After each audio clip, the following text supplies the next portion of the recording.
नमस्कार साथियों, आप देख रहे हैं हिट फिट न्यूज टीवी और मैं हूं हरनाम सिंह बड़वाल।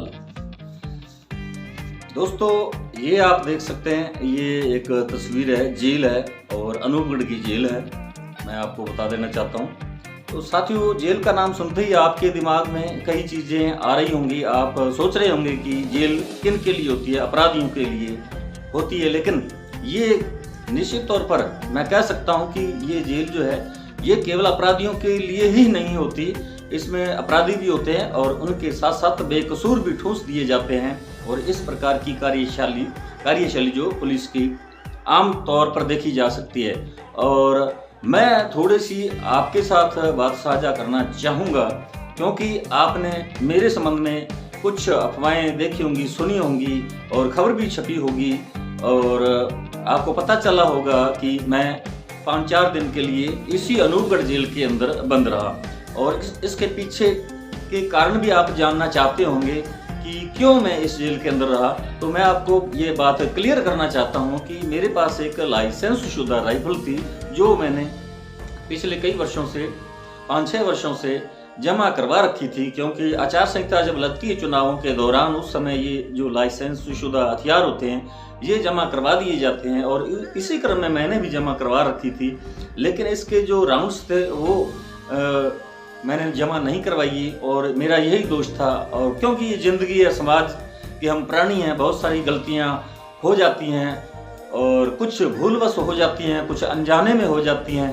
तो इस प्रकार की गलतियों के कारण हमें कुछ ना कुछ झेलना पड़ता है, मुसीबत आ ही जाती है। और इसी प्रकार की ये this incident happened with me.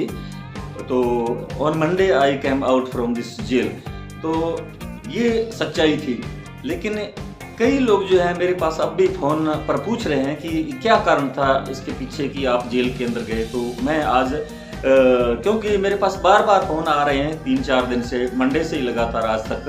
तो मैंने सोचा कि क्यों ना मैं बता दूं सबको, जो भी मेरे प्रिय दर्शक हैं, मेरे जो व्यूअर्स हैं चैनल के, तो उनको पता चले कि इसके पीछे का क्या कारण रहा। क्योंकि मैं एक हफ्ता भर यानी अपने चैनल से दूर रहा, क्योंकि जेल के अंदर था, न कोई मैं न्यूज़ लगा सका, न आपके सामने हाजिर हो सका, रूबरू नहीं हो सका। क्योंकि चुनावों का दौर है, कहाँ तो मैंने रिपोर्टिंग करनी थी चुनावों के संबंध में। लेकिन because of being in jail I could not do that work. यानी जेल के अंदर होने के कारण मैं ये रिपोर्टिंग नहीं कर सका। तो इस बात का मुझे ज़रूर अफसोस है। और लेकिन अब बहरहाल बात करेंगे जेल के अंदर की, क्योंकि मैं जहाँ गया जेल के अंदर और वहाँ का जो वर्तमान स्थिति है लोगों की, जो जेल के अंदर हैं, वहाँ बेकसूर भी हैं, अपराधी भी हैं, हर तरह के लोग वहाँ थे। लेकिन जो बेकसूर लोग हैं उनकी दास्तान सुनकर मैं बहुत हैरान था, परेशान था, आश्चर्यचकित था। जो बिल्कुल निराधार कोई वजह नहीं थी जिनके कारण उन्हें जेल के अंदर जाना पड़ा। और इस प्रकार युवावस्था के अंदर जब झूठे किसी आरोप के अंदर जेल के अंदर वो सड़ रहे हैं, पड़े हैं, और उनकी जिंदगी जो भविष्य खराब हो रहा है, उन पर सरकारें कोई ध्यान नहीं देती। और जिस प्रकार जेल के अंदर खाना वाना दिया जाता है उसके संबंध में भी मैं बताना चाहूँगा। क्योंकि जो लोग प्रशासन होता है उसे सरकार की तरफ से बड़ी मोटी रकम दी जाती है, उन्हें वेतन मिलता है और अन्य बहुत सारी सुविधाएं भी मिलती हैं। लेकिन उसके बावजूद वो इन बेचारे गरीब जो अपराधी लोग हैं, अनजाने में या जाने में किसी भी रूप में वो जेल के अंदर चले हैं, वहाँ जेल के अंदर पड़े हैं। एक तो उनका अनाप शनाप पैसा बर्बाद होता है। उनकी जब वो कोई पीछे परिवार के सदस्य मुलाकात करने आते हैं तो तब उनकी जेब फाड़ी जाती है, उनसे पैसा वसूल किया जाता है, उन्हें लूटा जाता है। और ये जो प्रशासनिक अधिकारी हैं, जेलर साहब हैं या प्रशासन है जेल का, वो किस प्रकार इन लोगों को जो बेबस हैं, क्योंकि जेल के अंदर हैं, एक तो उनका वो काम नहीं कर सके, उनके जो कई ऐसे लोग भी मुझे मिले जिनका पीछे कोई कमाने वाला नहीं है और बुरी तरह से वो अपना जीवन यापन कर रहे हैं, पीछे परिवार हैं जो। लेकिन वो जब आते हैं तो मजबूरी बस यानी बेबसी में उन्हें बहुत सारा पैसा देना पड़ता, तभी मुलाकात होती है। और दूसरी जो गालियां प्रशासन द्वारा उन्हें सुननी पड़ती हैं। और क्योंकि ये जो लोग हैं जेल प्रशासन है, उन्हें तो केवल जो भी बेकसूर हैं या अपराधी, वो सारी उनकी नज़रों में अपराधी हैं और उनके साथ बहुत ही बदतमीजी की जाती है, बुरा व्यवहार किया जाता है, बदसलूकी की जाती है और उनके साथ इस प्रकार का जो व्यवहार है वो जायज़ नहीं ठहराया जा सकता, क्योंकि बेकसूर लोग हैं। अब वहाँ कोई न्यायालय तो है नहीं जेल के अंदर की उनका कोई निर्णय करे कि कौन है दोषी है, कौन अपराधी है। मुकदमे जो है वो चल रहे हैं, पेंडिंग है, विचाराधीन है, वर्षों तक चलते हैं और वर्षों तक बेकसूर लोग भी जेल के अंदर सड़ते रहते हैं और पीछे परिवार वो भी परेशान हो जाता है। अनाप शनाप हजारों लाखों रुपया भी खर्च हो जाता है, लेकिन जब मिलने कोई आता है परिवार का सदस्य, उनके साथ किस प्रकार का दुर्व्यवहार किया जाता है, ये मेरी खुद का मेरा अनुभव है और मैं 5 दिन के लिए वहाँ रहा। तो ये जेल की जो हकीकत है वो मैं आपको बता रहा हूँ। और जिस प्रकार वहाँ खाने पीने का जो राशन वगैरह मिलता है, उसमें भी ये लोग प्रशासनिक जो कर्मचारी हैं, पुलिस स्टाफ है, वो किस प्रकार उसे चूना लगा रहे हैं। क्योंकि जेल के अंदर जितने भी 250-300 लोग हैं और उनके लिए जिस प्रकार की जो नपी-तुली खुराक आती है या राशन मिलता है, उसमें किस प्रकार जेलर साहब या प्रशासनिक जो अंदर पुलिस कर्मी हैं वो किस प्रकार सेंध लगाते हैं, उनको केवल यही समझकर कि ये तो अपराधी हैं, इन्हें सजा मिलनी चाहिए। सजा तो ये भी बहुत बड़ी है कि परिवार से दूर और सैकड़ों किलोमीटर दूर बहुत सारे लोग पंजाब से थे, वो भी जेल के अंदर पड़े थे और जेल के अंदर जरा से भी गलती हो जाती है तो अन्य कुछ खूंखार अपराधी हैं जो उनके द्वारा जेलर साहब ही उनकी पिटवाई करवाते हैं। जो गरीब लोग होते हैं उनसे मामूली सी गलती होने पर भी उन्हें बुरी तरह से पीटा जाता है, न कहीं उनकी कोई फरियाद होती है, ना कोई कहीं उनकी सुनवाई होती है। तो इस प्रकार के हालात हैं जेल के अंदर जो मैंने खुद अपनी आंखों से देखे और भुगते।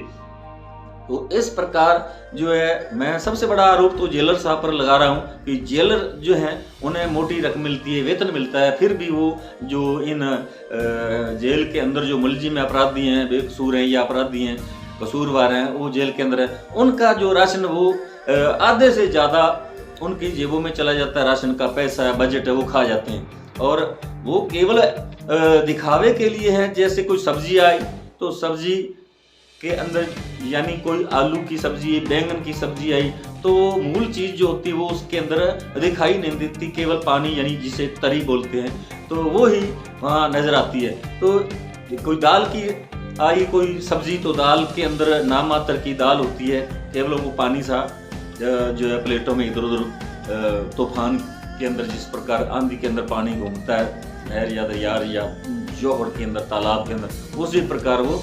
तो ये इस प्रकार की जो खाने पीने की चीज़ें दी जाती है। एक तो निर्दोष लोग जो होते हैं उन्हें इन चीज़ों को भुगतना पड़ता है, झेलना पड़ता है, बहुत सारी मुसीबतें झेलनी पड़ती। परिवार से दूर हैं, परिवार पीछे दुखी है, अंदर वो दुखी है और वो सोचते सोचते और आखिर कब उनका यहाँ से जो जेल के वो बाहर कब आएंगे, ये इस बात का उन्हें कोई पता नहीं चलता। क्योंकि अदालतें हैं, अदालतों के अंदर, न्यायालयों के अंदर केस लंबित हैं और उनका कोई अता पता नहीं कब सुनवाई होगी, कब वो जेल से निकलेंगे। लेकिन जिन जो सजा याफ्ता होते हैं उन्हें तो पता होता है कि मुझे सजा हुई और इतने समय मैंने जेल के अंदर रहता है। लेकिन जिन्हें सजा नहीं मिली और उनका केस जो पेंडिंग है, विचाराधीन है, वो उन्हें कोई पता नहीं और वो इसी उधेड़ बुन में वहाँ बैठे रहते हैं। करें तो करें क्या, कब जमानत होगी, कब बेल पे वो बाहर आएंगे। तो इस प्रकार उन पे ये जो है मानसिक दबाव हमेशा बना रहता है। और दूसरे जो अधिकारी हैं उनके अंदर बिल्कुल दया नाम की चीज़ नहीं है। उन्हें इतना वेतन मिलता है फिर भी जो राशन कैदियों के लिए आता है, इन जेलियों के लिए, वो खा जाते हैं, हड़प कर जाते हैं। तो सरकार इस पर बिल्कुल ध्यान नहीं दे रही। और जैसे वहाँ डॉक्टर की हमेशा ज़रूरत रहती है और मैं 5 दिन वहाँ रहा तो 5 दिन के अंदर एक मिनट के लिए भी, यानी 1 मिनट के लिए भी वहाँ कोई डॉक्टर नहीं आया। और जैसा कि जेल के अंदर बंद पड़े लोग मुझे बता रहे थे, कह रहे थे कि अभी कुछ महीने पहले, यानी 5-6 महीने पहले की बात है, एक लड़का था नज़दीकी गांव 27A का और वो नशा करता था और जेल के अंदर जिस प्रकार की व्यवस्था की गई है, वो तो किसी ने जो व्यवस्था की है या कोई नियम कानून बनाया तो उसने यही सोचकर ही बनाया होगा कि जो नशेड़ी होता है उससे अचानक उससे नशा छुड़वाया जाता है तो उसकी तबीयत खराब हो जाती है, उसकी मृत्यु भी हो सकती है।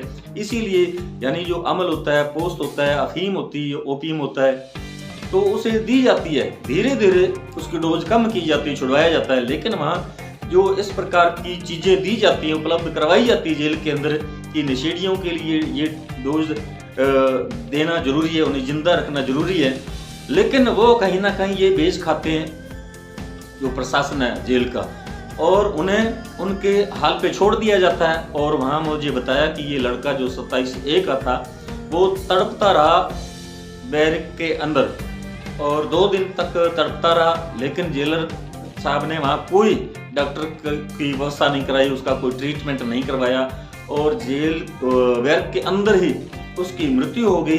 और उसे जेल के अंदर, उस बैरक के अंदर जो लोग थे, कैदी थे, उन्होंने उसको उठा के बाहर पार्क में छोड़ दिया और पार्क के अंदर जो है उसकी मृत्यु तो पहले ही हो चुकी थी, लेकिन वहां भी वो पड़ा रहा। और उसके बाद जो जेल प्रशासन है उन्होंने एक मनगढ़ंत बनावटी कहानी बनाई और उन्होंने कहा कि ये लड़का जो है सुखा, यानी उसका नाम लड़के का सुखा था, और इसको हम ले जा रहे थे बीकानेर और रास्ते बीच रास्ते में इसने दम तोड़ दिया। इस प्रकार जो है कार्यशैली प्रशासन की, इलाज होता नहीं और इलाज के अभाव में कुछ इस प्रकार की वहाँ मौतें हो जाती हैं और बनावटी मनगढ़ंत बातें बनाई जाती हैं, लेकिन जांच नहीं होती क्योंकि बड़े उच्चाधिकारी जो है वो इन्हीं जो जिनके हाथों इस प्रकार का जुर्म होता है, पाप होता है, तो उन्हीं की बातों पर विश्वास करते हैं, क्योंकि वो बनावटी बातें जो है मनगढ़ंत बातें उच्चाधिकारियों को बता देते हैं और उच्चाधिकारी उन्हीं की बातों पर विश्वास करते हैं। फरियादी भले ही उन्हें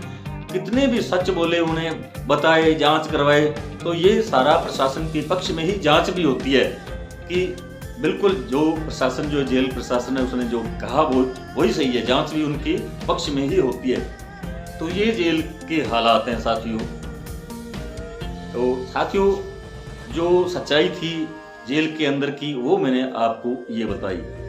तो साथियों आपको हमारा ये वीडियो कैसा लगा कमेंट बॉक्स में जरूर लिखकर बताइएगा। यदि आपने हमारे हिट न्यूज टीवी चैनल को अभी तक सब्सक्राइब नहीं किया तो प्लीज सब्सक्राइब कर लें। आपका बहुत बहुत शुक्रिया, धन्यवाद, राम राम, सत श्री अकाल।